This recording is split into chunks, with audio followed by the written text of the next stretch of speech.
Hey folks, welcome back to Forgotten Battles of World War II, where we dive into the wild, underrated stories from the biggest war in history. Today, we're talking about something epic, how the Germans thought the Soviet peasants in Bast shoes were easy pickings, until this brutal winter trap froze their mighty Panzers forever. Yeah, you heard that right. The invincible Wehrmacht with their high-tech tanks and blitzkrieg tactics rolling into Russia like it was a Sunday drive, only to get slapped by Mother Nature and some clever Red Army moves. This is the story of the Battle of Moscow in the winter of 1941-1942, a forgotten turning point that almost broke Hitler's back early on. Let's jump right in. Picture this. It's June 1941. Operation Barbarossa kicks off, and the Germans are steamrolling through the Soviet Union. They've got over 3 million troops, thousands of tanks like the Panzer III and IV, and they're confident as hell. Hitler and his generals are trash-talking the Soviets big time, calling them subhuman Slavs, saying their army is full of illiterate farmers in lapti, those traditional Russian bast shoes made from birch bark. I mean, the Nazis genuinely believed the Red Army was a joke, with outdated gear and no real fighting spirit. They figured they'd knock out Moscow before winter even hit, just like they did with France. Early on, it looked like they were right. They captured huge chunks of land, took hundreds of thousands of prisoners, and destroyed tons of Soviet tanks. But here's where it gets interesting. The Germans underestimated the sheer size of Russia and the resilience of its people. As they pushed towards Moscow, the roads turned to mud in the fall rains, what the Russians call Rasputitsa, the time without roads, and their supply lines stretched thin. Trucks got stuck, fuel ran low, and the troops were exhausted. But the real killer? Winter. Oh man, the Russian winter of 1941 was a beast. Temperatures dropped to minus 40 degrees Celsius, winds howling like crazy, snow piling up everywhere. The Germans weren't prepared at all. Their uniforms were summer weight, no winter boots, and their tanks? Those Panzers were designed for European weather, not this frozen hell. Oil froze in the engines, guns jammed from the cold, and even the tracks slipped on ice. Soldiers were getting frostbite left and right, losing fingers and toes. Meanwhile, the Soviets? They were used to this crap. Siberian troops rolled in with fur hats, white camouflage suits, and skis for quick moves through the snow. Stalin had been holding back fresh divisions, training them in secret, and now he unleashed them. Entered General Zhukov, the badass who orchestrated the counteroffensive. On December 5th, 1941, the Red Army struck back hard, right when the Germans were at their weakest, just 20 miles from Moscow. It was a total shock. The Nazis thought the Soviets were done for, but nope. Here come waves of T-34 tanks, those sloped armor beasts that could handle the cold way better than the Panzers. The T-34's wide tracks didn't sink in the snow like the narrower German ones, and their diesel engines started easier in the freeze.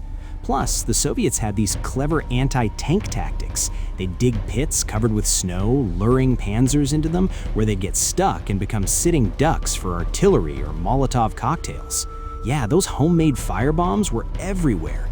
Peasants and soldiers alike tossing them at engine vents to cook the crews inside.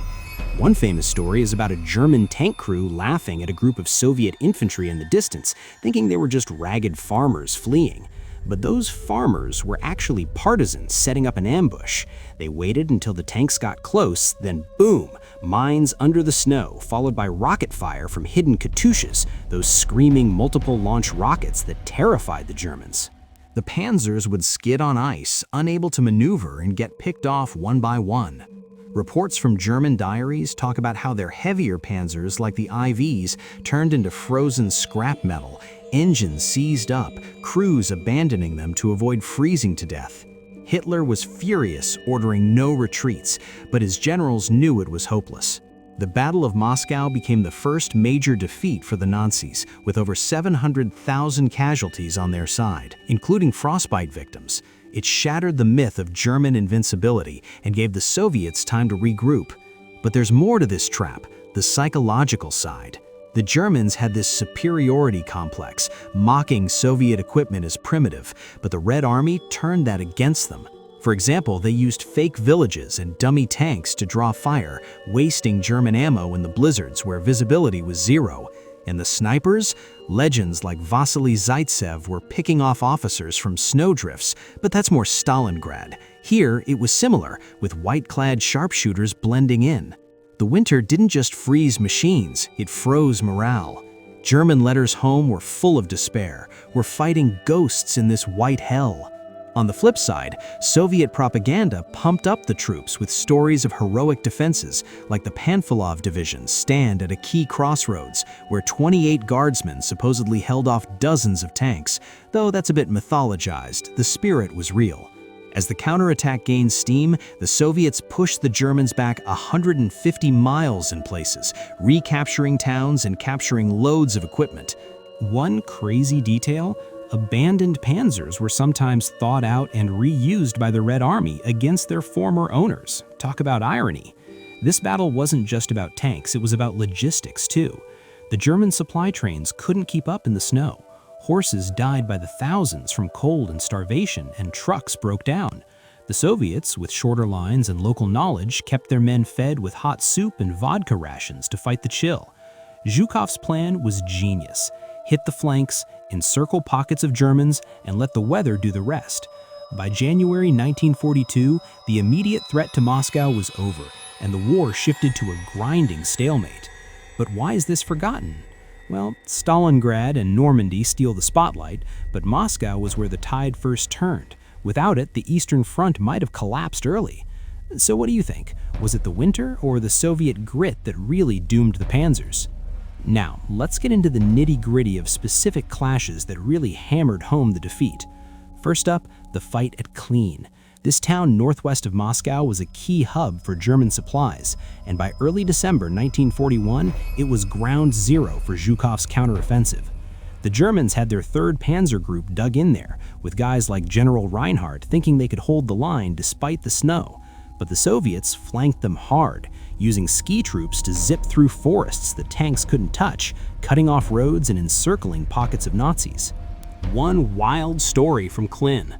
A German Panzer IV crew spots what they think is a bunch of harmless Soviet peasants trudging through the snow, but nope, those were disguised sappers planting mines.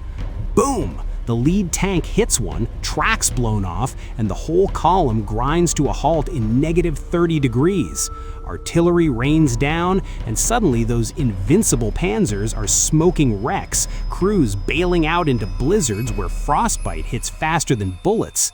The Soviets captured Klin on December 15th, nabbing tons of gear, including abandoned trucks full of food, which the starving Germans desperately needed. This wasn't just a tactical win, it panicked the Wehrmacht, forcing retreats that Hitler hated.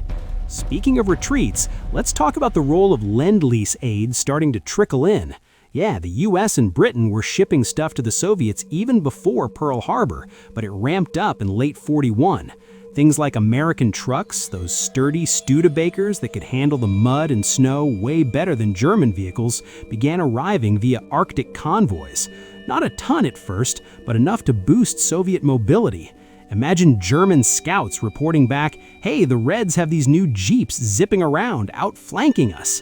It wasn't game-changing yet, but it symbolized that the Allies were in it together, giving the Soviets a morale boost, while the Nazis felt more isolated. Plus, British tanks like the Matilda II showed up in small numbers, adding extra punch to counterattacks. Now, how did this all set up bigger disasters for Germany? Well, the failure at Moscow meant the war on the Eastern Front dragged on, no quick knockout like Hitler planned. Resources got sucked into a meat grinder, men, tanks, fuel that could have been used elsewhere. By spring '42, the Germans were low on everything, leading straight into the catastrophe at Stalingrad. Think about it. If they'd taken Moscow, maybe the Soviets sue for peace, and Hitler turns full force on Britain or even delays the Western Front. But nope, this winter trap exposed cracks, overextended supplies, poor winter prep, and underestimating the enemy. It cost them maybe 500,000 killed or wounded, plus irreplaceable veterans. The Red Army, meanwhile, learned fast, improving tactics that crushed the Nazis at Kursk later. One underrated aspect, the partisans behind lines. These guys, often locals in those Lopti shoes the Germans mocked, blew up trains, ambushed convoys, and made life hell in the occupied zones. In the Moscow area, they coordinated with Zhukov, turning the whole region into a death trap. German reports called them bandits, but they were heroes disrupting everything. As the battle wrapped up in early 42, the front stabilized, but the damage was done. Hitler's aura of invincibility shattered, and the world saw the Soviets could fight back. So, lessons from this forgotten battle? Never underestimate your foe, prep for the environment, and yeah, weather can be your best ally or worst enemy. If you loved this, hit that subscribe button, turn on notifications, and share your thoughts in the comments. Could the Germans have won if they attacked earlier, or was winter always gonna win? Thanks for watching Forgotten Battles of WW2. Catch you in the next one, where we'll uncover another underrated clash. Peace out.